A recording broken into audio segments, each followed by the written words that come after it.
ውድ የህይወት ቲቪ ተከታታዮች እንደምን ከርማችኋል? እንግዲህ ዛሬ በህብስተ ጥበብ ደግሞ አንድ የማታውቁት ልበል የምታውቁት እንግዲህ ዛሬ አንድ እንግዳ ይዤላችሁ ቀርብ ያለው ይሄ እንግዳችን እንግዲህ ብዙ ጊዜ እኔ እናገራለሁ በእጅ ያለ ወርቅ አይነት ልጅ ሆኖብን የተቸገርነውና ረታ ጳውሎስን ማንም የማያውቀው የለም በኢትዮጵያ ቃለ ሕይወት ቤተክርስቲያን ውስጥ በአሁኑ ጊዜ ዋናው ያገናኘን ነገር በቅርቡ የኢትዮጵያ ወንጌላውያን ዘማሪዎችና ሙዚቀኞች ማህበር ፕሬዝዳንት ሆኖ ተመርጧል። በዚህ በኢትዮጵያ ቃለ ሕይወት ቤተክርስቲያን ደግሞ የሙዚቃና አምልኮ አገር አቀፍ አስተባባሪ ነው። ረታን እንደምታውቁት የተዋጣለት የሙዚቃ መምህር ነው፣ ኮንዳክተር ነው፣ የሪትም ኳየር ወይም የህብረት መዘምራንም መስራች ነው። በአሁኑ ጊዜ ደግሞ ሰፊ ስራዎችን እየሰራ ይገኛል። ጨዋታ አዋቂ ነው። ባለበት መስክ በጣም በቂ ዕውቀት ያለው እግዚአብሔር ለኢትዮጵያ ቤተክርስቲያን ከሰጣቸው የሙዚቃ ሰዎች መካከል አንዱ ነው። ይሄ ወንድም እኔ በግሌ በጣም የማደንቀው መጽሐፍትንም የጻፈ ነው። ኦፍ ኮርስ ምን ያህል አግኝታችሁ እንዳነበባችሁ አላቅም። ብዙ እቅዶች አሉት። እንግዲህ ዛሬ ከረትሽ ጋር አጠር ያለ ቆይታ ይኖረኛል። አዲሱ ፕሬዝዳንት እንግዲህ እንኳን ወደ ስቱዲያችን በሰላም መጣ። እንኳን እግዚአብሔር ያክብርልን ስለጋበዝከኝ። እንግዲህ የኛ ስቱዲዮ ነው፣ የቃለ ሕይወት ሚዲያ ነው። አመሰግናለሁ ሽሜ ስለጋበዝከኝ። በጣም አመሰግናለሁ ደግሞ ስለሰጠኸው መልካም ንግግር ማለት ነው። አንተም እንደዛ ነው። በጣም ነው ማከብር፣ በጣም ነው ማደንቀ። እንደው እዚህ ቁጭ ብለን መደናነቅ እንዳይሆን እንጂ የምር ለመናገር አንተም በጣም ትልቅ ስጦታችን ነህ ለቤተ ክርስቲያናችን። በእውነት አንተ ውስጥ ያለው ነገር ተበልቶ የሚያልቅ አይደለም። ቅንነት በጣም ያስተምራል። ቀጥተኛነት ለቤተ ክርስቲያን ያለ ሸክምና ትጋት እንዴት እንደምትሰራ እንዴት እንደምትሯሯጥ እና ያለን በቢሮአችን በእውነት እግዚአብሔር ይባርክ ማለት እፈልጋለሁ። በጣም ብዙ ነገር ተምሬያለሁ ካንተ ህይወትና ለቤተ ክርስቲያን ተሰውቶ ማገልገል በቃ የምር ቤተ ክርስቲያንን ብቻ በቃ የእግዚአብሔርን ስራ ብቻ አስቦ ማገልገልን ካንተ ህይወት አይቻለሁ። በእርግጥ የአባቶቻችንም አንድምታና መንፈስ አግኝቷል ብዬ አስባለሁ። ያ ነው እና በጣም ቴንኪዩ ስለጋበዝከኝ አመሰግናለሁ። እግዚአብሔር ይባርክ ረትሽ። እንግዲህ ተባረክልኝ። እንደው እንመጣለን በቅርቡ የኢትዮጵያ ወንጌላውያን ዘማሪዎችና ሙዚቀኞች ማህበር ፕሬዝዳንት ሆነህ ተመርጠሃል። እሱን ጉዳይ እናወራለን። ግን አንተን ቃለ መጠይቅ ለማድረግ ሳስብ እንግዲህ በብዙ ቁልፍ መድረኮች ላይ ትገኛለህ፣ ሙያዊ ትንተና በሚፈልጉ መድረኮች ላይ ትገኛለህ እና አንድ ፖስተር አየው። በእኛም የዜና ክፍል ደግሞ ሽፋን ሰጥተነዋል። ይሄ ነገር የተስፋዬ ጋቢሶ ቆየት ያሉ ዝማሬዎች በፈረንሳይኛና በእንግሊዘኛ ተተርጉመው ቀርበዋል። በጣም ከትልልቅ ሰዎች መደዳ አንተ አለ ረታ ጳውሎስ ይላል እና በጣም ሚውዚክ ፕሮፌሽናል ነው የሚለው ትንተናም ስትሰጥ ሰማው። እስቲ ይሄ ዝግጅት አንደምታው ምን ነበረ? ያለው ጠቀሜታ እዛ ጋም አንተ ስትናገር የሰማቸው ነገሮች አሉ። እንግዲህ የተስፋዬ ቆየት ያሉ ዝማሬዎች በእንግሊዘኛና በፈረንሳይኛ ተተርጉመው ነው። በጣም ድንቅ ነው ብለህ አንተ ወደ ኋላ ተመልሰ የሰጠው ትንታኔ አለ። ያቺ በዜና ቀንጭበን ያቀረብናት ናት እንደ ሕይወት ቲቪ። መድረኩንና የነበረውን አንደምታ አጠቃላይ ጠቀሜታው ምንድን ነው? እስቲ ከዚህ እንጀምር። ይሄ በጣም ትልቅ ስራ ነው፣ ለኔ ትልቅ ጅማሬ ነው። ምክንያቱም ወንጌል ወደ ሀገራችን ሲገባ እንግዲህ ሚሽነሪዎች ከተለያዩ ሀገሮች መጥተው ወንጌል ሲያስተምሩ የክርስቶስን ሕይወት ሲያካፍሉ አንዱ ያደርጉ የነበረው የነሱን መዝሙሮች እየተረጎሙ ደግሞ ያስተምሩን ነበረ። ስለዚህ በአጭሩ ዓለም አቀፍ ማህበረሰብ ለወንጌል ወደ ሀገራችን የገቡት የወንጌል ዝማሬዎችን ከእንግሊዝኛ፣ ከስዊድንኛ፣ ከኖርዌጂያን፣ ከጀርመንኛ ወደኛ ቋንቋ ወደ አማርኛ እያስተረጎሙ በባለሙያዎች አዘምረውናል። ምናልባት ይሄ ምዕራፍ ለኔ የሚታየኝ የኛ መዝሙሮች ደግሞ ቀን ጠብቀው እንደ ብድር ምላሽ ሆነው የኛን የሀገራችንን ዝማሬዎች ደግሞ ተርጉመን በእንግሊዝኛ፣ ተርጉመን በፈረንሳይኛ፣ ተርጉመን በጀርመንኛ ለዓለም አቀፉ ማህበረሰብ ልናዘምር ምዕራፉ 1 ብሎ የተጀመረበት ነው ብዬ አስባለሁ። ሙከራው በጣም ትልቅ ነው። ነገር ግን ያው የሚቀሩትንም ነገሮች እዛ ላይ ለማንሳት ሞክሬያለሁ። ይሄ ፕሮግራም እንግዲህ ፖስተሩም እንዳየኸው ይሄንን መጽሐፍ እንደ መጽሐፍ ቡክሌት ነገር ነው። ፈረንሳይኛ አለው፣ ኮሜንተሪ አለው፣ እንግሊዝኛ ትርጉም አለው፣ አማርኛ አለው። ስለዚህ ዝማሬ አልበሙ ደግሞ የፓስተር ተስፋዬ ጋቢሶ ቁጥር 8 አልበም የቁጥር 8ን ብቻ ነው። ከዚህ በፊት ከ1 እስከ 7 ያለውን በእንግሊዝኛ ተተርጉሞ በመጽሐፍ ጥራዝ ቀርቧል። አሁን ደግሞ 8ን በፈረንሳይኛና በእንግሊዝኛ ኮሜንተሪ ጨምሮ የእግዚአብሔር ቃል ክፍል ለምሳሌ አሁን ይሆናል የሚል መዝሙር ከሆነ የመጽሐፉን መጠሪያ እሱ ነው። እሱ ዝማሬ ከየት ተነሳ? አሁን መንጋውን ሊበትን እረኛውን መጥቶ ሰይጣን ቢጣጣርም እጅግ ተበራቶ ይላል እና ይሄ መንጋው እረኛውን መታለው መንጋው በተና የሚለው ቃል ሁሉም መዝሙሮቹ በእግዚአብሔር ቃል ቨርስ ማለት ነው። ከጥቅስ ያንን ማብራሪያ ጭምር ነው የተጻፈው። ጥሩ ነው እንደ መልእክት ማለት ነው።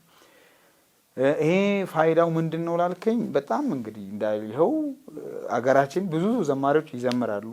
ብዙ ዘማሪዎች ካሉባት አገሮች ኢትዮጵያ ቀዳሚ ናት ትባላለች። በዚህ ጊዜ በጣም ብዙ ዝማሬ ይወጣል አዳዲስ።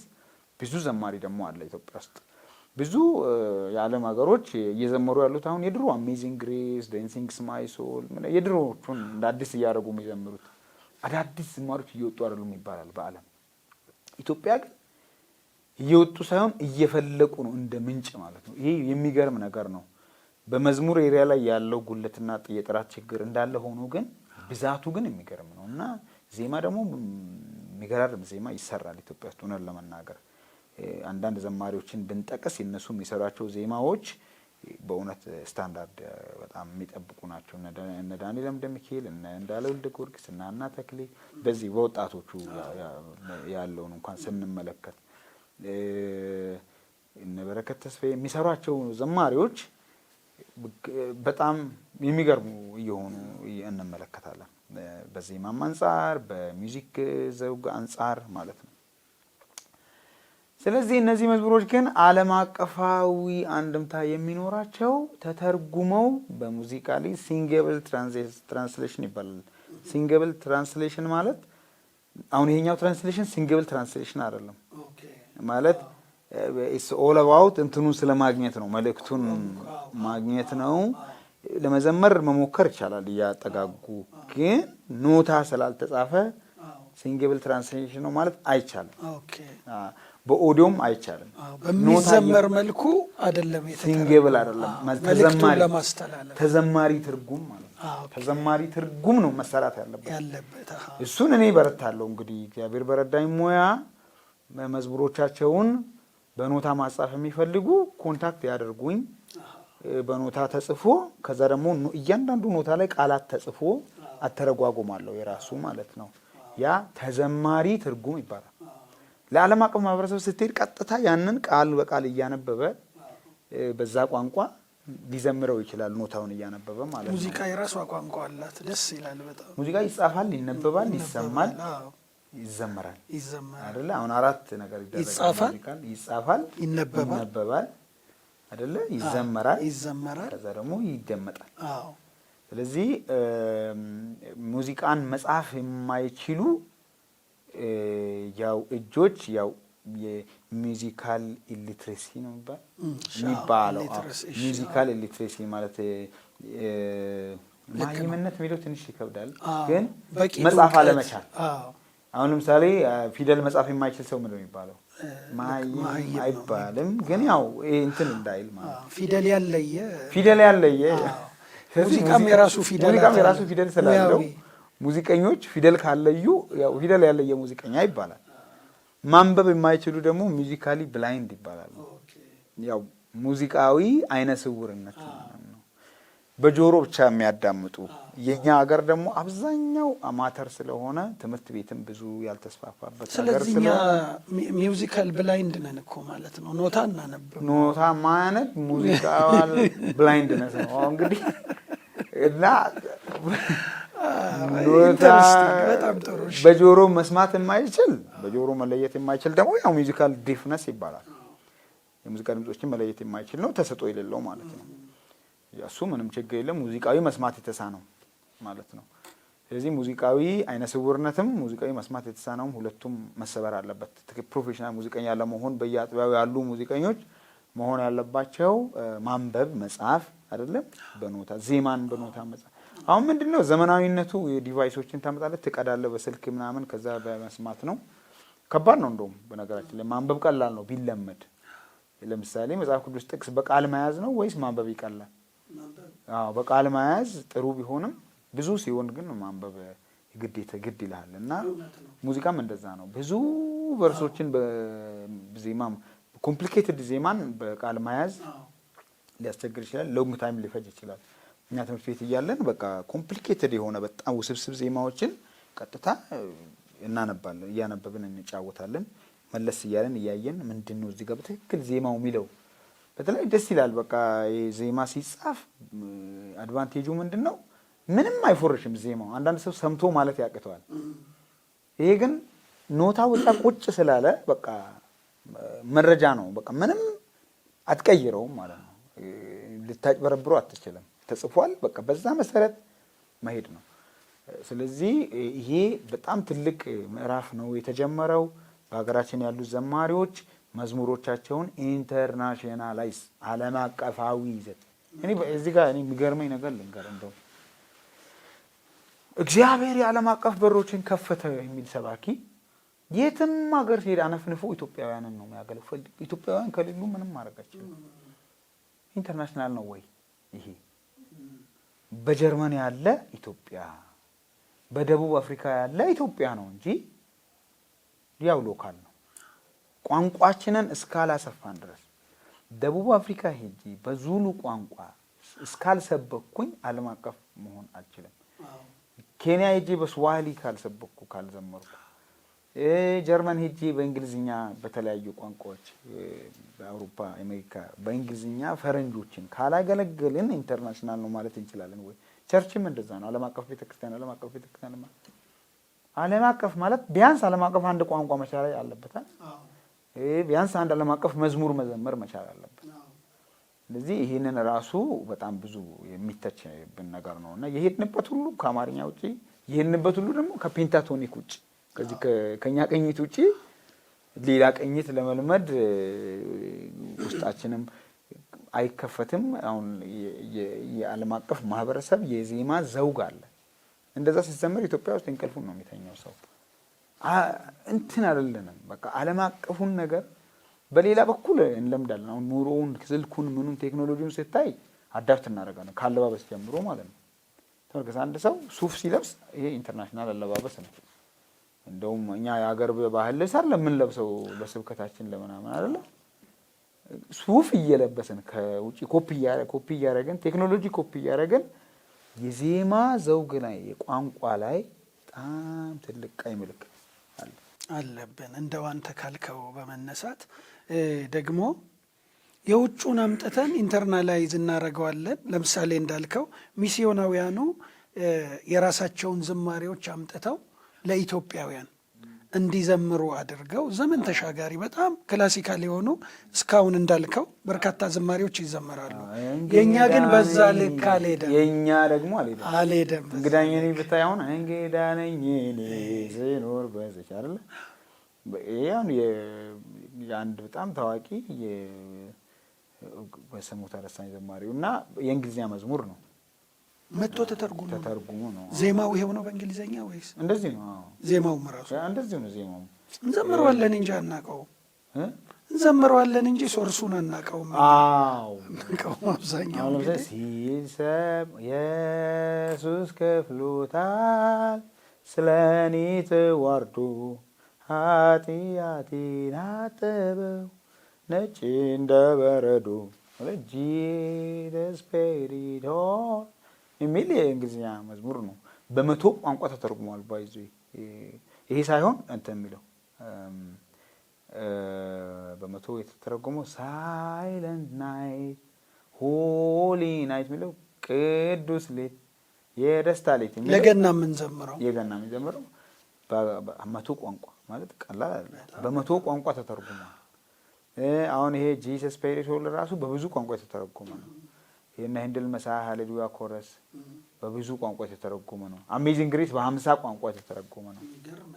አሜዚንግ ግሬስ how sweet the sound ባውኔን ሚገርም ጸጋ ወይ ድንቅ ጸጋ እያልክ መተርጎም ትችላለህ።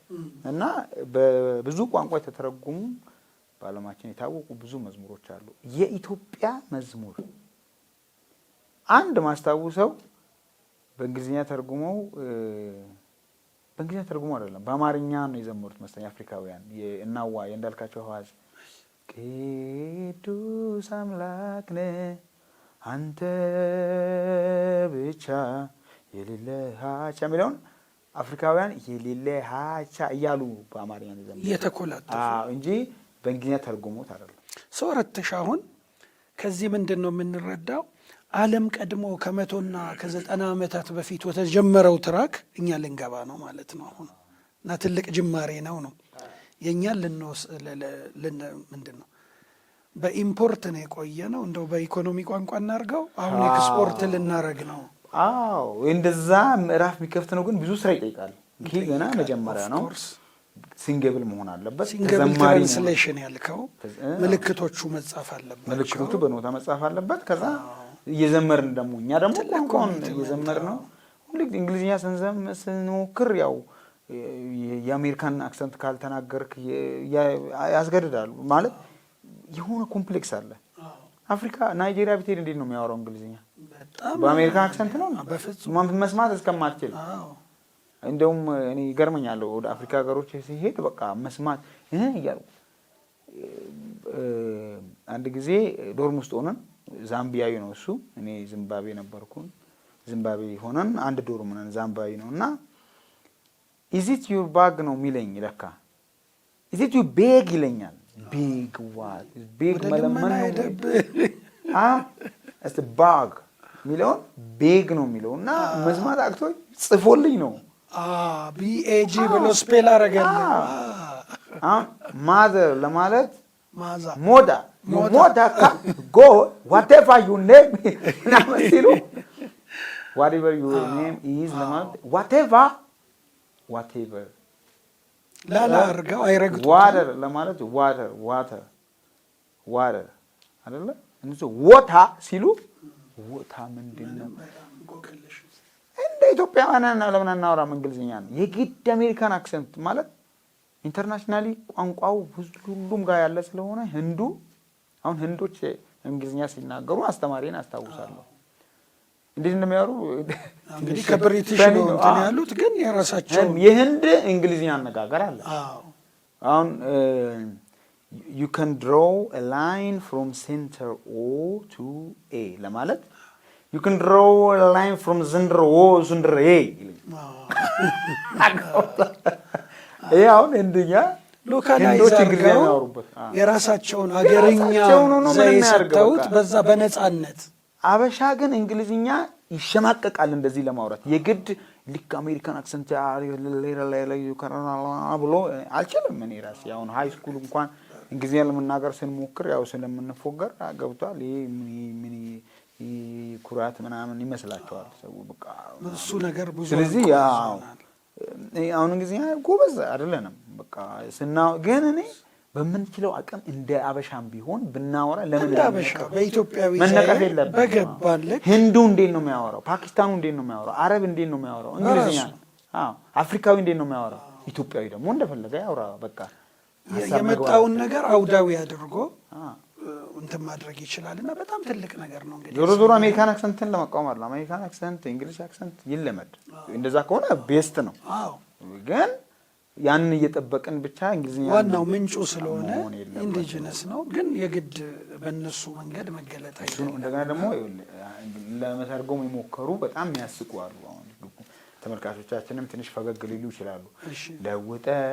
ለውጠኝ የሚለውን አሁን አንዱ ተረጎምኩ ብሎ change me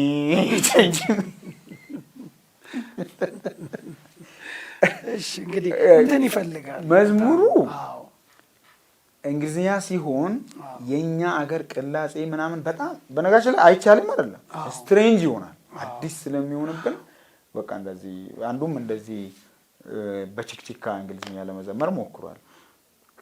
እንዴት አለ መሰለህ? I have a message, I have a message, I have a message for generation. Please attention, please attention. እሺ ወደ ቲቪ ተከታታዮች እንግዲህ የሙዚቃ ባለሙያው ረታ ጳውሎስ እንግዲህ በማሟሟቂያ ላይ ነን። ኦፍ ኮርስ እንግዲህ እየነገረን ካለው ነገር ውስጥ በጣም የምንጨብጣቸው ብዙ ነገሮች አሉ። እንግዲህ ቋንቋ ይጻፋል፣ ይነበባል፣ ይዘመራል፣ ይደመጣል ብሎናል። እኛ ኖታ መጻፍ ስለማንችል አሁን አለማወቃችንንም ማወቅ አንዳንድ ጊዜ ለማወቅ ይገፋፋናል እና ሚውዚክ ብላይንድ ነው ያልከኝ? ሚውዚካል ብላይንድነስ ማንበብ አለመቻል ነው። መጻፍ አለመቻል ደግሞ ያው ሚውዚካል እንግሊዘኛው ይሻላል፣ ሊትረሲው ይሻላል። ወደ አማርኛ ስታመጣው መሀይም የሚለው ነገር ትልቅ ነገር ነው። ግን ረትሽ አሁን አንተ ሪትም ኳየር በምን ላይ ይገኛል? እስቲ ሪትም ኳየር እንዴት? እንግዲህ ሪትም ኳየር ውድ ህይወት ቲቪ ተከታታዮች አላውቅም፣ አንዳንድ ጊዜ ትልልቅ ስራዎች በጣም ከዘመን ቀድመው የሚመጡ ስራዎች ማህበረሰቡ እስኪገባው ጠብቀው ሪቫይቭ የሚያደርጉት በጣም የሚነቃቁትና የሚደመጡት ሌትሊ ነው። ትልልቅ ስራዎች እዚህም ሀገር የትም ቦታ በጣም ይሄ በነገራችን ላይ በሙዚቃ ብቻ ሳይሆን በስነ ጽሁፍም እንዲሁ ነው።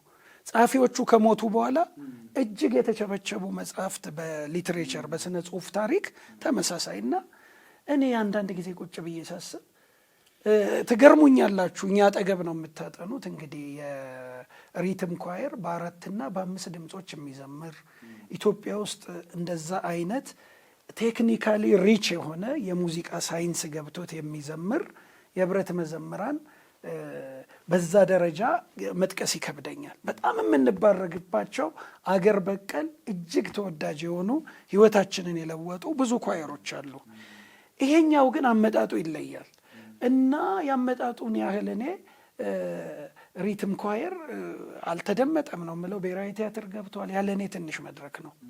ዓለምን መዞር የሚችል ሂልሶንግ ነው አሁን ወደ አውስትራሊያ በዛ አይዶን ነው እንግዲህ ሊያድግ የሚችል ነው። ሪትም ኳየር በምን ደረጃ ላይ ነው ያለው? ሪትም ኳየር አሁን ትግል ራስህ መስራች ነህ? ያው ሀሳቡን ጌታ ሰጥቶኝ ሀሳቡን አመንጭቻለሁ እንጂ ያው አብረው የሚሰሩ ብዙ ባለሙያዎች አሉ። ከያሬድም የተመረቁ ልጆች አሉ፣ ከሴሚናሪ የተመረቁ ልጆች አሉ። ደግሞ በጣም በፈተና በጣም አጣርተን ያስገባናቸው ጆሮአቸው በጣም ስል የሆኑ ድምጻቸው ጥሩ የሆኑ ዘማሪዎች ስብስብ ነው። ከአብያተ ክርስቲያናት በሙሉ ማለት ነው። ከቃልዮት፣ ከመካነ ኢየሱስ፣ ከሙሉ ወንጌል፣ ከአማኑኤል ከነዚህ አብያተ ክርስቲያናት ከጤናማ አስተምሮ ካላቸው አብያተ ክርስቲያናት ነው የተሰባሰቡትና ትግል ላይ ነው ያለው። ምክንያቱም የኛ የሙዚቃ ዘውግ ኳየር ይባላል። ኳየር ማለት በ4 ድምጽ ነው ያው የሚዘምረውና ሶፕራኖ ቴነር ቤዝ ነው። አንዳንዴ በ7 ድምጽም ምንከፋፍላለን። ሶፕራኑን ለ2 ስንከፍለው፣ አልቶንም ለ2 ስንከፍለው እንደየ ኮምፖዚሽኑ ማለት ነው። እና ስታንዳርድ ወፍራሙ ድምጽ ነው ሶፕራኖ፣ ቀጭን የሴቶች ቀጭን ነው። አልቶ የሴቶች ወፍራም ነው። የሴቶች ሆኖ ወፍራም። ለወንዶች ደግሞ ቤዝና ቴነር አለ፣ ባሪቶን አለ፣ ሜዞ ሶፕራኖ፣ ሶፕራኒኖ የሚባልም ይኖራል። ብዙ አለ፣ ወደ ብዙ ናቸው። እና ያንን በተፈጥሮ ልዩ ልዩነት ተመርምረው ምርመራ ነው የሚባለው። መርምረን ነው የምናስገባው ኳየር። እኔ እንዲህ ስትል ረትሽ እንደው ባፍ ላይ እንዳለ ወደ ሊትሬቸር ሄዳለሁ። ኖቬል፣ ኖቬላ፣ ኖቬሊቲ እየተባለ ረጅም ልቦለድ አጭር፣ ማዕከለኛ ለአጭር ምናምን አሁን የምትለውን ነገር እንደው ቁጭ ብለን ብንማር እላለሁ። እኔ አሁን ቴነርና አልቶ ሳክስ አለ አይደል? በሱ ነው ቴነር ወፍራም አልቶ ቀጭ ነው የሚመስለው። ግን አንተ እያንዳንዷ ዲቪዥን ውስጥ ገብተህ ከፋፍለህ በአንጓ በሰው ድምጽ ሲሆን ናቹራሊ እንደዛ ነው። ካስትራታ ቮይስን ሳይጨምር። ስለዚህ ካስትራታ ቮይስ ያው ሂውማን ቮይስ በካስትሬሽን የሚገኝ ነው። ድሮ ሴቶች መዘመር ስለማይችሉ በእንትን በማስመሰል አይደለም፣ ካስትሬት በማድረግ ወንዶች ሲወለዱ ያው ያኮላሻቸው በማኮላሸት ድምጻቸው እንዲቀጥን ይደረጋል። እስከዛ ድረስ ተኪዷል። ኦ ማይ ጋድ። እና ያ በሮማን ካቶሊክ ላይ የነበረ ነው ካስትራታ ቮይስ፣ አሁን ቀርቷል። አሁን ሚውዚክ ሂስትሪ ውስጥ ገባህ። ሂስትሪ ውስጥ ነው ያለው። ለዚህ ነው እኔ በጣም እኮ ደስ የሚለኝ ከአንተ ጋር ማውራት። ውድ ሕይወት ቲቪ ተከታታዮች፣ ድሮ ሴቶች መዘመር በማይችሉበት በማይፈቀድበት ዘመን በሮማን ካቶሊክ ወንዶች እየተኮላሹ ይሄ ሆርሞናቸው ተፈጥሯዊ ሆርሞናቸው እንዲቋረጥ ምንድን ነው ኖርማል ሆነው በወንድነት ድምፀትና ተፈጥሯዊ ባህሪ እንዳያድጉ እየተደረጉ ድምጻቸው እንዲቀጥል እስከ መኮላሸት። ምክንያቱም ሴቶች መድረክ ላይ ቆሞ መዘመር ስለማይችሉ ስለማይፈቀድ ማለት ነው። እና ያ ቀርቷል። ካስትራታ ቮይስ የድሮ ነው ቀርቷል። ግን ያው ጉግል አድርጎ ማግኘት ይቻላል። አለ ቮይስ ፋውንድ ባይ ካስትሬቲንግ ሜል ማለት ነው። ፊሜል ቮይስ ለማግኘት ነው እንደዛ የሚደረገው። ኤኒዌይ ሪትም ኳየር ስላልከኝ በሪትም ኳየር ኦራቶሪዮ የሚባሉ ኮምፖዚሽን፣ ኦፔራ የሚባሉ ኮምፖዚሽኖችን እንዘምራለን። ኦራቶሪዮ አሁን የታወቀው የሄንድል መሳያ ኦራቶሪዮ ሃሌሉያ ኮረስ ነው። አሁን ደግሞ የሄንድል መሳያ 3ኛ ቅንብር ጀምረናል ማለት ነው። ስለ ሄንድል መሳያ ምናልባት አውርቼ ሊሆን ይችላል ከዚህ በፊት እና በጣም የምገረምበት ስለሱ ባዮግራፊ ባነበብኩና ባሰብኩ ቁጥር ሁሉ በቃ እንባዬ የሚመጣ በጣም የምናካው ሄንድል መሳያ ማለት በጀርመን በ1741 ዓመተ ምህረት ጀምሮ የኖረ ነው። ልክ የባሮክ ፔሪድን ከክላሲካል በማገናኘት ሂደት ውስጥ በጣም ቲፒካል የባሮክ ሴንተር ላይ የተፈጠረ ሰው ነው። ባሮክ ፔሪድ ራሱን የቻለ ያው በጣም በአርኪቴክቸርም ካሊግራፊክ ኦርናመንቴሽን እና በጣም ዲቴይል የሆኑ ሮስ ዊንዶ እነዚህ ሮኮኮ ማለት አርኪቴክቸር ላይ ያሉ ሰዎች ያውቃሉ። ባሮክ በጣም ትልቅ ሲዝን ነው እንግዲህ ከሬኔሳንስ በኋላ ማለት ነው። ሬኔሳንስ ያው ከፕሪሂስቶሪክ በኋላ ሚዲቫል ከዛ በኋላ ሬኔሳንስ ነው። በሙዚቃም በአርኪቴክቸርም ሬኔሳንስ አለ። በሃይማኖትም በስፒሪቹዋልም ያው ሬኔሳንስ አለ፣ ታድሶ ማለት ነው። ከዛ በኋላ ባሮክ ፔሪድ መጣው። ባሮክ ደግሞ ከነ ሞዛርትና ቤቶቨን በኋላ ማለት ነው። የነሱ በጣም ሞዛርትና ቤቶቨንማ ክላሲካል ናቸው፣ እነሱ የጥንት ናቸው። ስለዚህ ቤቶቨን እንደውም የሮማንቲክ ፔሪድ ኢንትሮዲዩሰር ነው፣ ከክላሲካልም አልፎ የቅርብ ነው። ሞዛርት ሁሉም ኮኔክት ያደርጋል። ሞዛርት ባሮክን ወደ ክላሲካል አሸጋገረ ማለት ነው። ባሮክ በጣም ውስብስብ ነው ሙዚቃው። ስለዚህ ሞዛርት ሙዚቃን ሲምፕሊፋይ ያደረገ ነው የሚባለው። በግራ እጅና በቀኝ እጅ ሜሎዲ የነበረውን የነ ባህ ጆን ሴባስቲያን ባህ የባሮክ ቲፒካል ፊገር ነው። ቀኝና ግራ ላይ ዜማ ነው። በሁለቱም ዜማ ነው። ሜሎዲ አጌንስት ሜሎዲ ይባላል። ዜማ ላይ ዜማ ነው የሚጫወተው በሁለቱም። ከዛ ሞዛርት ቲፒካል የቀየረው ካራክተሪስቲክ ምንድነው? ግራ እጅን ኮርድ እየያዝክ በቀኝ ሜሎዲ፣ በዚህ ማጀቢያ ብቻ አንተ ያረግ ልክ አሁን አኮርዲዮን ሲጫወት በዚህ ሜሎዲውን የተጫወትክ በዚህኛው ኮርድ ማጀቢያ ይባላል። የሞዛርት አስተሳሰብ ነው። በግራ እያጀብክ በቀኝ ተጫወት ነው። ባህ ደግሞ በግራም በቀኝም ዜማ ነው። ዜማው ግን ኢንተርሎክድ የሆነ ሃርሞናይዝ በጣም ከባድ ነው። ባሮክ በአርኪቴክቸርም ያው ነው የሚንጸባረቀው። አንድ ህንጻ ለመስራት 40 ዓመት ምናምን የሚፈጅበት ማለት ነው። አንድ ህንጻ ለመጨረስ ዲቴይል ኮለን ላይ የሆኑ እንደዚህ እየጎረጎሩ እንደዚህ መስመሮች እያወጡ ካሊግራፊክ ኦርናሜንቴሽን ይባላል። በጣም ሙዚቃውም ቅላጼ ይበዛል። ቅላጼው ነው ይበዛል። አርቱም ደግሞ ዲቴይል ይበዛዋል። እንዲህ ሞዛይክ የሚቀራረጹ ነገሮች በጣም ይበዛሉ። ያንን ክላሲካል ትንሽ ሲምፕሊፋይ ያደረገ ነገር ለምን ህይወትን እናከብዳለን አለ ሞዛርት። እዚህ ቀላል አደረገው።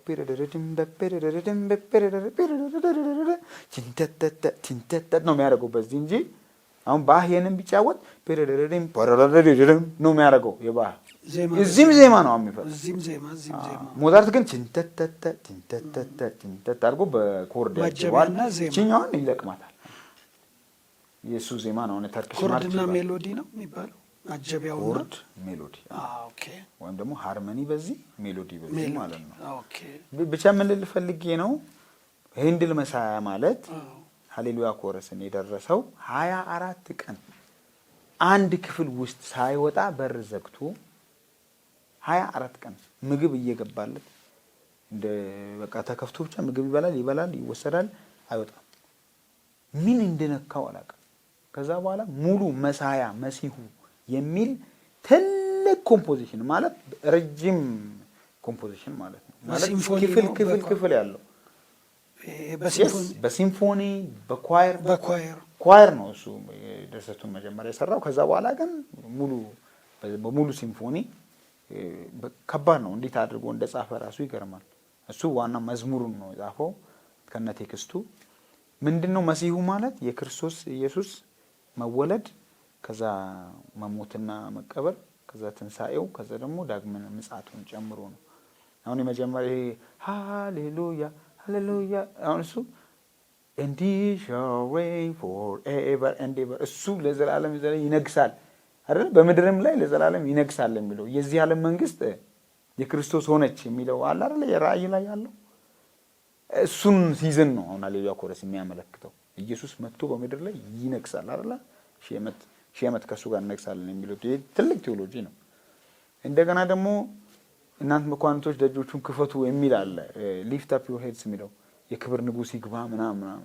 ይሄ በጣም ትልቅ ኢቫንጀሊዝም ነው። እንደገና ደግሞ አሁን እያጠናን ያለነው ወርዚ ኢዝ ዘ ላምብ ለታረደው በግ በኃይል ባለጠግነት ይገባዋል የሚለው ከሄድን በኋላ ደግሞ እዛ ለሱ ምን ዘመረው ሌሎችም አሉ። ስለ ውልደት ምናምን ሙሉ መጽሐፍ ነው የፈጀው። ያንን ሁሉ 24 ቀን ብቻ ነው እና በጣም የሚገርም ኮምፖዚሽን ነው። መዝሙሮቹ በጣም ሶፊስቲኬትድ ኮምፕሊኬትድ ናቸው። እሱን እያጠናችሁ ነው አሁን? ወርዚ ዘ ላምብ ጀመረን። የሄንድልን 3ኛ ቅንብር ጀመር። ሁለቱን ዘመረናል። በጣም ይታወቃል።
And he shall reign